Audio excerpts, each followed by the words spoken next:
LED-ները իրենց գույնը չեն ստանում պլաստիկ ծածկույթից, եւ դուք կարող եք տեսնել դա, քանի որ այստեղ կա թափանցիկ LED, որը նույնպես լուսարձակում է նույն կարմիր գույնով։ Լույսի գույնը գալիս է հենց էլեկտրոնիկայից, Պատյանը պարզապես օգնում է մեզ զանազանել տարբեր LED-ները։ 1962 թվականին General Electric-ի ինժեներ Նիկ Հոլոնյակը ստեղծեց առաջին տեսանելի LED-ն։ Այն լուսարձակում էր թույլ կարմիր լույս։ Մի քանի տարի անց Monsanto-ի ինժեներները ստեղծեցին կանաչ LED, բայց տասնամյակներ շարունակ մենք ունեինք միայն այդ երկու գույները։ Դրա պատճառով LED-ները կարող էին օգտագործվել միայն ցուցիչներում, հաշվիչներում եւ ժամացույցներում։ Եթե միայն հնարավոր լիներ ստանալ կապույտ LED, ապա կկարողանայինք խառնել կարմիրը, կանաչը եւ կապույտը, ստանալու համար սպիտակ լույս եւ ցանկացած այլ գույն։ Դա LED-ների կիրառման անսահման հնարավորություններ կբացեր, սկսած լամպերից մինչև հեռախոսներ, համակարգիչներ, հեռուստացույցներ եւ գովազդային վահանակներ։ Բայց կապույտը գրեթե անհնար էր ստեղծել։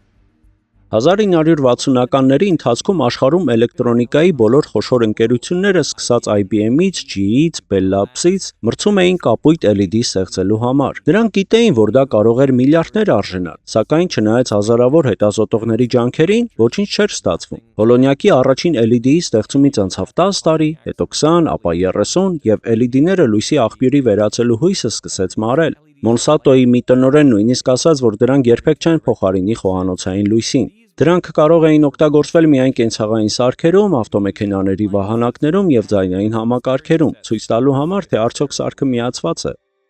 Սա այսօր նույնպես կարող էր ճշմարիտ լիներ։ Եթե միայն մի ինժեներ չհակադրվեր ամբողջ արդյունաբերությանը եւ կատարեր 3 հեղափոխական բացահայտում, ստեղծելով աշխարհի առաջին կապույտ LED-ն։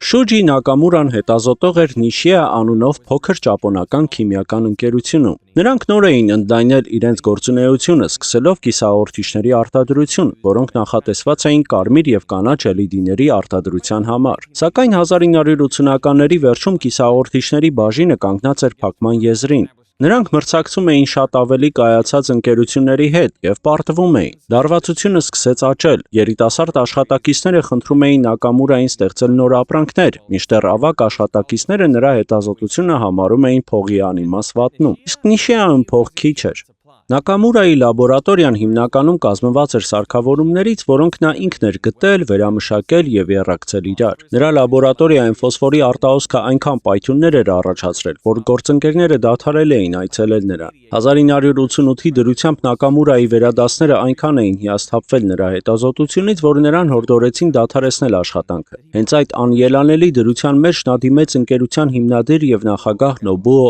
Օգավային, ներկայացնելով իր հեղափոխական առաջարկը՝ անորսալի կապույտ LED-ին, որի ստեղծման հարցում ձախողվել էին նույնիսկ Sony-ի, Toshiba-ի եւ Panasonic-ի նման ընկերությունները։ Իսկ եթե հենց Նիշիան կարողանար ստեղծել այն, ավելի քան 10 տարի կիսահաղորդիչների ոլորտում անընդմեջ կորուստներ կրելուց հետո Օգավան որոշեց ռիսկի գնալ։ Նակամուրայի անհավանական թվացող նախագծին նա տրամադրեց 500 միլիոն յեն կամ 3 միլիոն դոլար, ինչը ընկերության տարեկան շահույթի մոտ 15%-ն էր։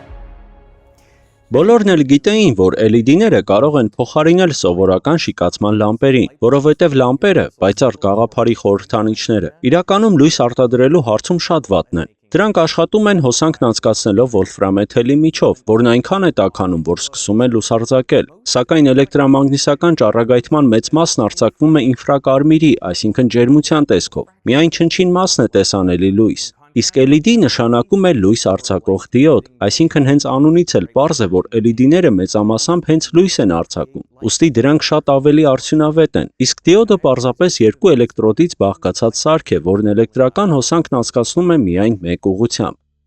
Ահա թե ինչպես է աշխատում LED-ն։ Երբ ունեք առանձին վերցված ատոմ, այդ ատոմի յուրաքանչյուր էլեկտրոն զբաղեցնում է որոշակի էներգետիկ մակարդակ։ Կարող եք պատկերացնել այս էներգետիկ մակարդակները որպես հոկեյի մարզադաշտի առանձին նստատեղեր։ Նույն տարի բոլոր ատոմները, երբ իրարից հեռու են, ունեն նույնական էներգետիկ մակարդակներ, սակայն երբ բազմաթիվ ատոմներ միավորվում են, կազմելով պինդ նյութ, տեղի է ունենում հետաքրքիր երևույթ։ Արտաքին էլեկտրոնները սկսում են զգալ ոչ միայն իրենց սեփական միջուկի ձգողությունը, այլև բոլոր մյուս միջուկներինը։ Արդյունքում նրանց էներգետիկ մակարդակները փոքր-ինչ տեղաշարժվում են, առաջացնելով իրար շատ մոտ, բայց առանձին էներգետիկ մակարդակների մի ամբողջ շարք, որը կոչվում է էներգետիկ գոտի։ Էլեկտրոններով լցված ամենաբարձր էներգիայով գոտին կոչվում է վալենտային գոտի։ Հաջորդ գոտին կոչվում է հաղորդականության գոտի, որը կարելի է պատկերացնել որպես պատշգամբային մակարդակ։ Հաղորդիչներում վալենտային գոտին միայն մասամբ է լցված։ Սա նշանակում է, որ նույնիսկ շատ փոքր ջերմային էներգիայով էլեկտրոնները կարող են հեշտությամբ թռչել մոտ գտնվող ազատ տեղեր, իսկ էլեկտրական դաշտ կիրառելիս տեղափոխվել մի ազատ տեղից մյուսը եւ անցկացնել հոսանք։ Մեկուսիչներում վալենտային գոտին ամբողջությամբ լցված է եւ վալենտային ու հաղորդականության գոտիների էներգիաների տարբերությունը արգելված գոտին շատ մեծ է։ Այդ պատճառով էլեկտրական դաշտ կիրառելիս էլեկտրոնները չեն կարող շարժվել։ Վալենտային գոտում ազատ տեղեր չկան, իսկ արգելված գոտին այնքան մեծ է, որ էլեկտրոնները չեն կարող թռչել դեպի այդ գոտին։ Այսպիսով հասնում ենք կիսահաղորդիչների։ Կիսահաղորդիչները նման են մեկուսիչներին, սակայն դրանց արգելված գոտին շատ ավելի փոքր է։ Սա նշանակում է, որ սենյակային ջերմաստիճանում որոշ էլեկտրոններ կունենան բավարար էներգիա, թռչելու հաղորդականության գոտի, որտեղ նրանք կարող են հեշտությամբ զբաղեցնել մոտակա ազատ տեղերը եւ անցկացնել հոսանք։ Ոչ միայն դա, վալենտային գոտում նրանց թողած ազատ տեղերը նույնպես կարող են տեղափոխվել։ Ավելի ճիշտ, մոտակայքում գտնվող մյուս էլեկտրոններն են թռչում դեպի այդ ազատ տեղերը, բայց կողքից դիտելիս թվում է, թե հենց այդ ազատ տեղը կամ խոռոչն է շարժվում որպես դրական լիցք։ Իրենք իրենցով մաքուր կիսահաղորդիչները այնքան էլ օգտակար չեն։ Դրանք ավելի ֆունկցիոնալ դարձնելու համար պետք է բյուրեղային ցանցի մեջ ավելացնել խառնուրդային ատոմներ։ Այս process-ը կոչվում է լեգիրում։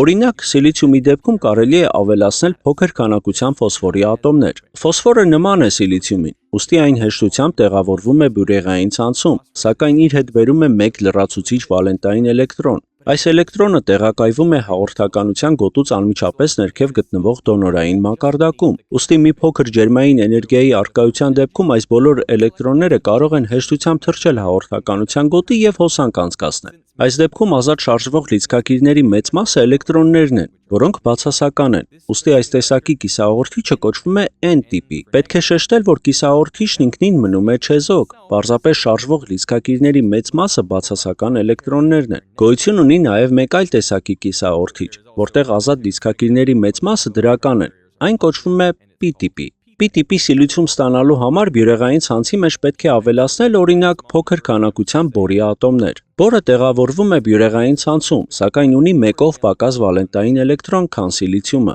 Այդ պատճառով առաջանում է դատարկ ակցեպտորային մակարդակ, որն անմիջապես վալենտային գոտուց վեր է գտնվում։ Մի փոքր ջերմային էներգիայի առկայության դեպքում էլեկտրոնները կարող են հեշտությամբ թռչել վալենտային գոտուց դեպի այդ դատարկ մակարդակները, իրենց հետևում թողնելով խոռոչներ։ Հենց այս դրական լիցքավորված խոռոչներն են հիմնականում պատասխանատու P տիպի կիսահաղորդիչների էլեկտրական հոսանքի անցկացման համար։ Իրավիճակը դառնում է ավելի հետաքրքիր, երբ իրար ենք միացնում P եւ N տիպի կիսահաղորդիչները։ Նույնիսկ առանց արտաքին շղթային միացնելու, որոշ էլեկտրոններ N-ից կդիֆուզվեն դեպի P եւ կլրացնեն այնտեղ առկա խոռոչները։ Սա P տիպի մասը կդարձնի մի փոքր բացասական լիցքավորված, իսկ N մասը մի փոքր դրական լիցքավորված։ Արդյունքում չեզոք նյութի ներսում առաջանում է էլեկտրական դաշտ։ Էլեկտրոնները կշարունակեն դիֆուզվել այնքան ժամանակ, մինչև էլեկտրական դաշտը կմեծանա այնքան, որ այլևս թույլ չի տա նրանց անցնել մյուս կողմ։ Այսպիսով կձևավորվի աղքատացման տիրույթ, որը զուրկ է շարժուն լիցքակիրներից։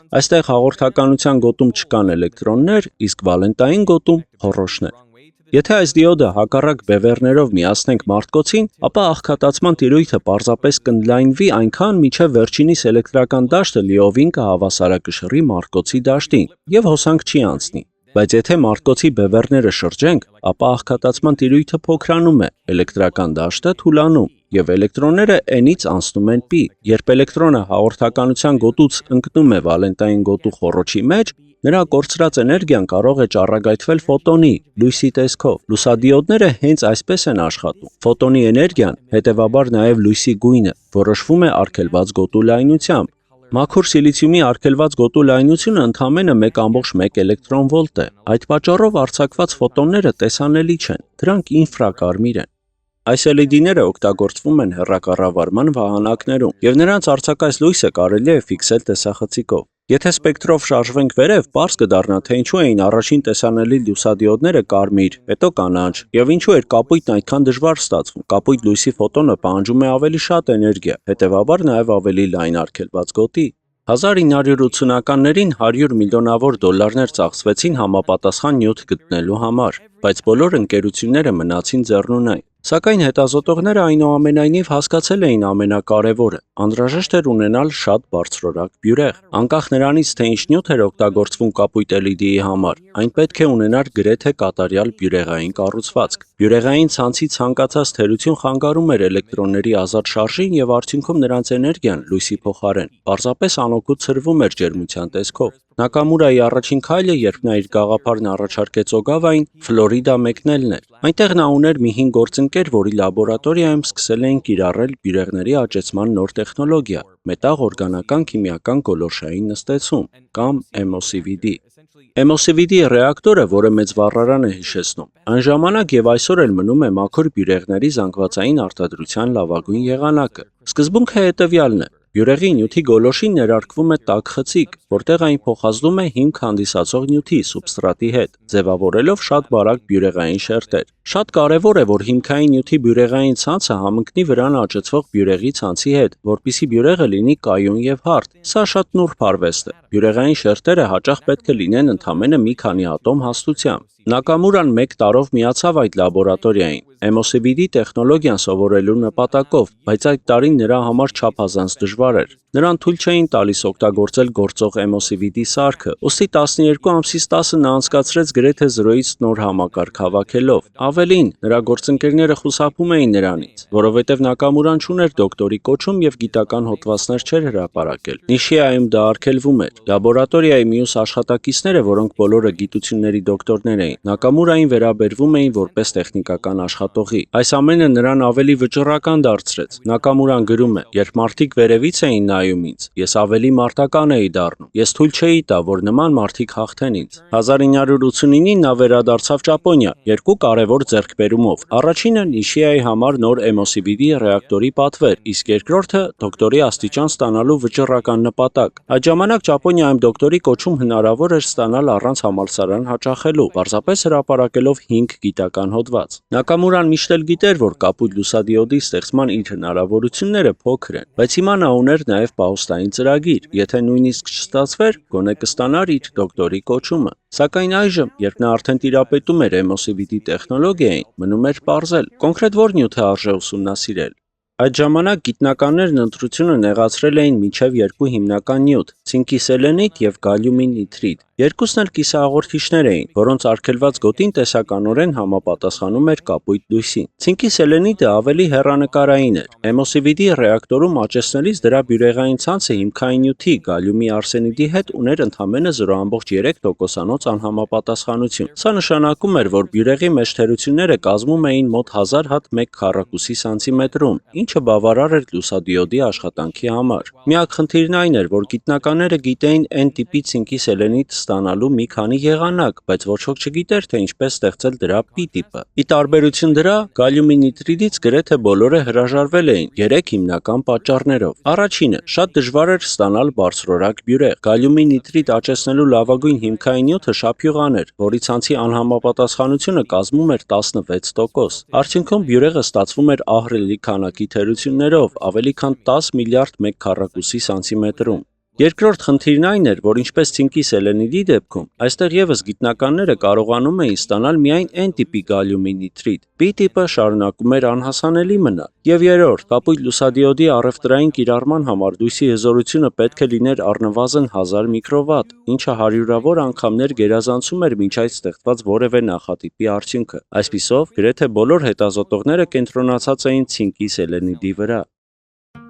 Նակամուրան գնահատեց իրավիճակը եւ որոշեց, որ եթե ինքը պետք է միայնակ 5 հոդված տպագրի, ավելի լավ կլինի զբաղվի գալիումի նիտրիդով, որտեղ մրցակցությունն անհամեմատ փոքր էր։ Այս նյութը հայտնի էր դարձել միայն մեկ անգամ 1972-ին, երբ RCA ընկերության ինժեներ Հերբերտ Մարուսկան ստեղծել էր գալիումի նիտրիդով փոքրիկ կապույտ լուսադիոդ, որը շատ թույլ էր ու անարդյունավետ։ RCA-ը կտրուկ կրճատել էր ծրագրի ֆինանսավորումը, համարելով այն անօգուտ։ 20 տարի անց գիտական կարծիքը չէր փոխվել։ Երբ Նակամուրան մասնակցեց Ճապոնիայի կիրառական ֆիզիկայի ամենամեծ կոնֆերանսին, ցինկի սելենիդի զեկույցներին մասնակցում էին ավելի քան 500 գիտնականներ, իսկ գալիումի նիտրիդի թեմայով ընդամենը 5 հոգի։ Այդ 5-ից 2-ը գալիումի նիտրիդի առաջատար փորձագետներն էին՝ դոկտոր Իսամու Ակասակին եւ նրա նախկին ասպիրանտը, դոկտոր Հիրոսի Ամանոն։ Ի տարբերություն Նակամուրայի, նրանք աշխատում էին Ճապոնիայի լավագույն համալսարաններից մեկում՝ Նագոյայում։ Մի քանի տարի առաջ նրանք լուծել էին բարձրորակ բյուրեղի հետ կապված առաջին խնդիրը։ Շափյուղայի վրա անմիջապես գալյումի նիտրիդ աճեցնելու փոխարեն նրանք սկզբում աճեցնում էին ալյումինի նիտրիդից բուֆերային շերտ։ Սա նվազեցնում էր ցանցերի անհամապատասխանությունը և հեշտացնում էր գալյումի նիտրիդի բյուրեղի աճեցումը։ Միակ խնդիրն այն էր, որ ալյումինը դժվարացնում էր MOCVD ռեակտորի աշխատանքը, բարդացնելով դրա կարգավորումը։ Բայց Նակամուրան նույնիսկ այս փուլին մոտ չէր։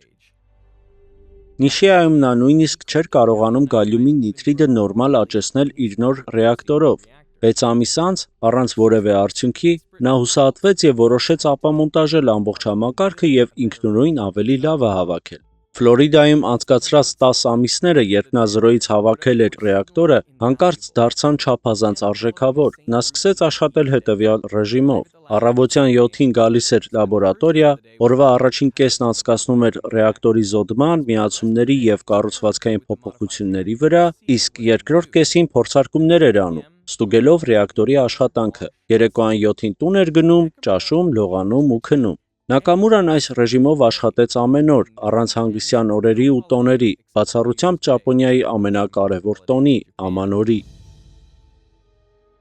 Մոտ 1.5 տարի անընդհատ աշխատելուց հետո 1990 թվականի ձմռան մի օր Նակամուրան մտավ լաբորատորիա։ Առավոտյան, ինչպես միշտ, նա կարգավորեց սարքը, կեսօրից հետո աճեցրեց գալյումի նիտրիդի նոր նմուշ և փորձարկեց այն։ Բայց այս անգամ ստացված նյութում էլեկտրոնների շարժունակությունը 4 անգամ ավելի բարձր էր, քան նախկինում երբևէ շափյուղայի վրա ուղղակիորեն աճեցված որևէ գալյումի նիտրիդում։ Նակամուրան սա անվանեց իր կյանքի ամենահուզիչ օրը։ Նրա հնարքը MOCVD ռեակտորին երկրորդ ներթողման խողովակ ավելացնելն էր։ Գալյումի նիտրիդի ռեագենտ գազերը տաք խցիկում վեր էին բարձրանում և օդի հետ միախառնվելով դառնում էին փոշենման նստվածք, սակայն երկրորդ խողովակից բաց թողնված իներտ գազի հոսքը մղում էր այդ գազերը դեպի սուբստրատի մակերևույթ և օգնում ստանալ համասեռ միատարր բյուրեղ։ Երկար տարիներ գիտնականները խուսափում էին MOCVD ռեակտորում երկրորդ հոսք ավելացնելուց, մտածելով, որ դա միայն հավելյալ տուրբուլենտություն կառաջացնի։ Սակայն Նակամուրան օգտագործեց հատուկ կառուցվածքով խողովակ, որի շնորհիվ նույնիսկ երկու հոսքերի միախառնվելուց հետո հոսքը մնում էր լամինար։ Նա իր գյուտն անվանեց երկհոսք ռեակտոր։ Այժմ նա պատրաստ էր մրցել Ակասակիի և Ամանոյի հետ, սակայն նրանց մեթոդն ընդօրինակելու փոխարեն Նակամուրայի երկհոսք ռեակտորը թույլ էր տալիս ստանալ այնքան հարթ ու կայուն գալյումի նիտրիդ, որ դա ինքնին կարող էր օգտագործվել որպես բուֆերային շերտ։ Արդյունքում վերևի շերտը լինում էր ավելի մաքուր առանց ալյումինի առաջացրած խնդիրների։ Նակամուրան արդեն ուներ գալյումի նիտրիդի ամենաբարձրորակ բյուրեղները։ Նա դեռ նոր էր սկսում, սակայն հենց այդ ժամանակ ամեն ինչ իրար խառնվեց։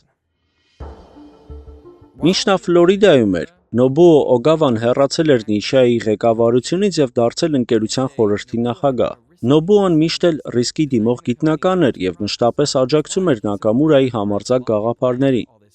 Սակայն նրան փոխարինեց Փեսան, Էջի Օգավան, որն ուներ շատ ավելի խիստ մոտեցում։ Նիշիայի հաճախորդներից մեկը Էջիին բնութագրել էր այսպես. «Նա պողպատե ուղեղ ունի և ոչինչ չի մոռանում»։ 1990 թվականին Նիշիայի խոշորագույն պատվիրատուի Էլիդիներ արտադրող Մացուշիտա ընկերության ներկայացուցիչը այցելեց Նիշիա և զեկույց ներկայացրեց կապույտ լուսադիոդների մասին։ Նա հայտարարեց, որ ապագան ցինկի սելենիդն է, իսկ գալյումի նիտրիդը ապագա չունի։ Նույն օրը Նակամուրան Էջիից գրություն ստացավ անմիջապես դադարեցնել աշխատանքները գալյումի նիտրիդի ուղղությամբ։ Էջին երբեք չէր աջակցել այդ հետազոտությանը, այն համարելով փողի անիմաստ վատնում։ Բայց Նակամուրան պարզապես չմրթեց գրությունն ու դեն նետեց։ Նույնը կրկնվեց նորից ու նորից, ամեն անգամ, երբ ընկերության ղեկավարությունը նրան նոր գրություն կամ զանգ էր ուղարկում։ Զայրացած, Նակամուրան առանց Նիշիայի իմացության հրապարակեց իր առաջին հոդվածը երկհոսք ռեակտորի մասին։ Մեկն արդեն կար, մնում էր 4-ը։ Բյուրեղի ստացման հարցը լուծելուց հետո նա անցավ երկրորդ մեծ խոչընդոտին՝ P տիպի գալյումի նիտրիդ ստանալուն։ Այստեղ նույնպես Ակասակին ու Ամանոն արդեն մի քայլ առաջ էին։ Նրանք ստեղծել էին մագնեզիումով լեգիրված գալյումի նիտրիդի նմուշ, սակայն այն սկզբում չէր աշխատում որպես P տիպ, բայց էլեկտրոնների փնջով ճառագայթելուց հետո այն սկսում էր դրսևորել P տիպի հատկություններ։ Սա 20 տարվա հետազոտություններից հետո առաջին անգամ էր, որ ստացվում էր P տիպի գալիումի նիտրիդ։ Խնդիրն այն էր, որ ոչ ոք չէր հասկանում, թե ինչու էր դա աշխատում։ Բացի այդ, էլեկտրոնային փնջով մշակումը շատ դանդաղ էր զանգվածային արտադրության համար։ Սկզբում Նակամուրան կրկնեց Ակասակիի և Ամանոյի մոտեցումը, բայց կասկածում էր, որ էլեկտրոնային ճառագայթը կարող է ավելորդ լինել։ Հնարավոր էր բյուրեղին ուղղակի էներգիա էր պետք։ Ուստի նա փորձեց մագնեզիումով լեգիրված գալիումի նիտրիդը տաքացնել մինչև 400 աստիճան Ցելսիուս, կիրառելով շիկամշակում կոչվող պրոցեսը։ Արդյունքում ստացվեց ամբողջովին P տիպի նմուշ։ Սա նույնիսկ ավելի լավ էր աշխատում, քան մակերևույթը էլեկտրոններով ճառագայթելը, ինչը ընդամենը նմուշի մակերևույթն էր դարձնում P տիպի։ Բացի այդ, տաքացնելն ավելի արագ ու հեշտ գործընթաց էր։ Նրա աշխատանքը նաև բացահայտեց, թե ինչու էր P տիպի գալիումի նիտրիդ ստանալն այդքան դժվար։ Էմոսիվիդիում որպես ազոտի աղբյուր օգտագործվում էր ամոնիակը, որը նաև պարունակում էր ջրածին։ Մագնեզիումով լեգիրված գալիումի նիտրիդի մեջ ջրածնի ատոմները ներթափանցում էին բյուրեղի ցանցի մեջ ու միանում մագնեզիումի ատոմներին, լցնելով բոլոր խոռոշները։ Համակարգին էներգիա հաղորդելով հնարավոր դարձավ ջրածնի ատոմներն ազատել բյուրեղից, նորից բացելով խոռոշները։ Այժմ Նակամուրան ուներ բոլոր անհրաժեշտ բաղադրիչները կապույտ լուսադիոդի նախատիպ ստեղծելու համար։ Նա այն ներկայացրեց 1992-ին Սենտ Լուիսում կայացած գիտաժողովի ժամանակ և ստացավ հոտնկայ սափահարություններ։ Նա արդեն ճանաչված էր։ Թեպետ նա ստեղծել էր մինչ այդ եղած լավագույն նախատիպը, այնտեղ ուներ կապտամանուշակագույն երանգ և չափազանց անարդյունավետ էր։ Լույսի հզորությունը ընդամենը 42 միկրովատ էր, ինչը շատ ավելի ցածր էր կիրառության համար անհրաժեշտ 1000 միկրովատից։ Հիշեայի տնօրենը անհամբեր էր։ Էյջին հրահանգեց աջ ու ձախ չընկնել ու արագ որևէ ապրանքային մոդել պատրաստել։ Նրա աշխատանքը վտանգված էր, բայց Նակամուրայի խոսքերով ես շարունակեցի անտեսել տնօրենի հրահանգը։ Ես հաջողության էի հասել հենց այն պատճառով, որ երբեք չէի լսում ընկերության ղեկավարության հրահանգները, այլ վստահում էի իմ սեփական դատողություններին։ Այս պահին մնացել էր հաղթահարել միայն երրորդ խոչընդոտը՝ լուսադիոդի հզորությունը հասցնել մինչև 1000 միկրովատի։ Լուսադիոդների արդյունավետությունը բարձրացնելու հայտնի մեթոդներից էր պիեն անցման հատվածում շատ բարակ շերտի ստեղծումը, որը կոչվում էր ակտիվ շերտ, որտեղ արգելված գոտու լայնությունը փոքր-ինչ նեղանում էր։ Սա օգնում էր ավելի շատ էլեկտրոնների անցնել հաղորդականության գոտուց վալենտային գոտու խոռոշների մեջ։ Արդեն հայտնի էր, որ գալիումի նիտրիդի համար ակտիվ շերտի լավագույն նյութը ինդիումի գալիումի նիտրիդն էր։ Սա ոչ միայն հեշտացնում էր արգելված գոտու հաղթահարումը, այլև փոքրացնում էր այն, կապտամանուշակագույն գույնից այն իջեցնելով մինչև իսկական կապույտ։ Այս անգամ Ակասակին ու Ամանոն Նակամուրային չշրջանցեցին։ Նրանք դեռևս ինդիումի գալիումի նիտրիդը ստանալու սկզբնական փուլում էին։ Ամանոն հետագայում հիշում էր. ընդհանուր կարծիքն այն էր, որ գալիումի նիտրիդն ու ինդիումի նիտրիդը չեն կարող խառնվել իրար, ինչպես ջուրն ու յուղը։ Բայց Նակամուրան մի մեծ առավելություն ուներ. նա կարողանում էր իր ուզած ձևով փոխել էմոսիվիդի ռեակտորի կառուցվածքը։ Սա նրան թույլ տվեց գործել պարզապես ուժի դիրքերից, ռեակտորը այնպես կարգավորելով, որ հնարավորինս շատ ինդիում մղվի գալիումի նիտրիդի շերտի վրա, հուսալով, որ գոնե դրա մի մասը կմնա մակերևույթին։ Զարմանալիորեն այս մեթոդը գործեց և ստացվեց մաքուր ինդիումի գալիումի նիտրիդի բյուրեղ։ Նա արագորեն այս ակտիվ շերտը ներդրեց իր լուսադիոդի մեջ, բայց այն չափից ավելի լավ էր աշխատում։ Շերտը գերլցվում էր էլեկտրոններով, որոնք արտահոսում էին հետ դեպի գալիումի նիտրիդի շերտեր։ Բայց Նակամուրան չհուսահատվեց։ Մի քանի ամսվա ընթացքում նա լուծեց այս խնդիրը, ստեղծելով ակտիվ շերտի հակառակը, ոչ թե փոս, այլ բլուր։ Նա կրկին վերադարձավ ռեակտորին և աճեցրեց ալյումինի գալիումի նիտրիդ, ավելի մեծ արգելված գոտով նյութ, որը թույլ չէր տալիս էլեկտրոններին դուրս հոսել ակտիվ շերտից։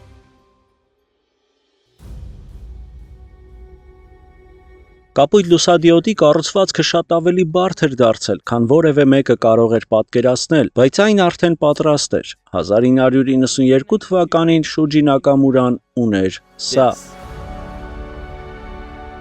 Ես կանչեցի խորհրդի նախագահին ու ասացի. «Պարոն նախագահ, խնդրում եմ եկեք իմ աշխատասենյակ»։ Ցույց տվեցի կապույտ լուսադիոդը ու նա ասաց. «Օ, սա հիանալի է, չէ՞։ Ես այնքան երջանիկ էի, որ գրեթե թռա աշխատասենյակից»։ Անթիվ գիտնականների 30 տարվա որոնումներից հետո Նակամուրային վերջապես հաջողվեց դա։ Նա ստեղծել էր պայծառ, շլացուցիչ կապույտ լուսադիոդ, որն անգամ ցերեկվա լույսին էր տեսանելի։ Դրա լույսի հզորությունը 1500 միկրովատ էր, այն արձակում էր կատարյալ կապույտ լույս, 450 նանոմետր ալիքի երկարությամբ, այն ավելի քան 100 անգամ ավելի պայծառ էր, քան մինչ այդ շուկայում առկա կեղծ կապույտ լուսադիոդները։ Նակամուրան գրում է. «Ես ինձ զգում էի այնպես, կարծես Ֆուջի լեռան գագաթին հասած լինեի»։ Նիշիան Տոկիոյում մամուլի ասուլիս հրավիրեց ներկայացնելու աշխարհում առաջին իսկական կապույտ լուսադիոդը։ Էլեկտրոնիկայի ոլորտն ապշած էր։ Տոշիբայի հետազոտողներից մեկն ասաց. «Կարծես բոլորիս բռնացրել էին իջեցված տաբատներով»։ Նիշիայի հաջողությունն ակնթարթային էր եւ նման էր պայթյունի։ Պատվերները հեղեղի նման սկսեցին հոսել եւ արդեն 1994-ի վերջում Նիշիան ամսական արտադրում էր 1 միլիոն կապույտ լուսադիոդ։ 3 տարվա ընթացքում ընկերության եկամուտները գրեթե կրկնապատկվեցին։ 1996-ին Նիշիան կապույտից անցում կատարեց դեպի սպիտակ լուսադիոդներ։ Նրանք կապույտ լուսադիոդի վրա տեղադրեցին դեղին ֆոսֆոր։ Այս նյութը կլանում էր կապույտ ֆոտոնները եւ ճառագայթում ավելի լայն սպեկտր, տեսանելի լույսի ամբողջ տիրույթում։ Շուտով Նիշիան սկսեց վաճառել աշխարհում առաջին սպիտակ լուսադիոդները։ Վերջապես բացվեց LED լուսավորության դարաշրջանը։ Հաջորդ 4 տարիների ընթացքում ընկերության վաճառքի ծավալներն էլի կրկնապատկվեցին։ 2001-ին Նիշիայի տարեկան եկամուտը մոտեցավ $700 միլիոն, որի ավելի քան 60%-ն ապահովում էին կապույտ լուսադիոդներով արտադրանքները։ Այսօր Նիշիան աշխարհի խոշորագույն LED արտադրողներից մեկն է, որի տարեկան եկամուտները միլիարդավոր դոլարների են հասնում։ Իսկ ինչ եղավ Նակամուրայի հետ, ում շնորհիվ Նիշիայի հաջողությունները քառապատկվեցին։ Իմ աշխատավարձը կրկնապատկելուց հետո բարձրացավ մինչև $60,000։ Լսել եմ, որ դուք ստացել եք ընդամենը $170 հավելավճար։ Ամեն արտոնագրի համար, այո։ Արտոնագրի դիմաց ստացել եք ընդամենը $170։ Այո։ Եվ այս ամենը այն դեպքում, երբ կապույտ լուսադիոդների վաճառքից Նիշիան ստանում էր $100 միլիոնավոր դոլարներ։ Էջի Օգավան միշտ էլ Նակամուրայի համառ անհատականությունը դիտարկում էր որպես թերություն, ոչ թե առավելություն։ Ուղերձը շատ հստակ էր։ 2000 թվականին Նիշիայում 20 տարուց ավելի աշխատելուց հետո Նակամուրան լքեց ընկերությունը եւ մեկնեց ԱՄՆ, որտեղ նրան արդեն սպասում էին բազմաթիվ աշխատանքային առաջարկներ։ Սակայն նրա խնդիրները Նիշիայի հետ դրանով չավարտվեցին։ Նա սկսեց խորհրդատվություն տրամադրել մեկ այլ LED արտադրողի Cree ընկերությանը։ Նիշիան կատաղած էր եւ դատի տվեց նրան։ Ի պատասխան Նակամուրան դատի տվեց Նիշիային, պահանջելով $20 միլիոն փոխհատուցում այն բանի համար, որ ընկերությունը երբեք իրեն պատշաճ ձևով չի հատուցել իր գյուտի համար։ 2001 թվականին ճապոնական դատարանը վճիռ կայացրեց հօգուտ Նակամուրայի եւ պարտավորեցրեց Նիշիային վճարել նրան 10 անգամ ավելի, քան նա սկզբում պահանջել էր։ Բայց Նիշիան բողոքարկեց վճիռը եւ ի վերջո կողմերը համաձայնության եկան $8 միլիոն փոխհատուցման շուրջ, սակայն այդ գումարը բավականեցրեց միայն Նակամուրայի դատական ծախսերը հոգալու համար։ Ահա սա էր այն ամենը, ինչ նա ստացավ մի գյուտի համար, որն այսօր ձևավորել է $80 միլիարդ արդյունաբերություն, տան լամպերից մինչև փողոցների լուսավորություն։ Երբ դիտում եք այս տեսանյութը հեռախոսով, համակարգչով կամ հեռուստացույցով, կամ փողոցում հետևում եք լուսացույցներին եւ էլեկտրոնային ցուցանակներին, դուք ամենայն հավանականությամբ օգտվում եք հենց կապույտ լուսադիոդներից։ Մենք նույնիսկ չափից ավելի ենք ենթարկվում դրանց։ Լսած կլինեք, որ քնելուց առաջ պետք է խուսափել էկրաններից արձակվող կապույտ լույսից, քանի որ այն կարող է խախտել օրգանիզմի բնական ռիթմը։ Այս ամենը գալիս է հենց կապույտ LED-ներից։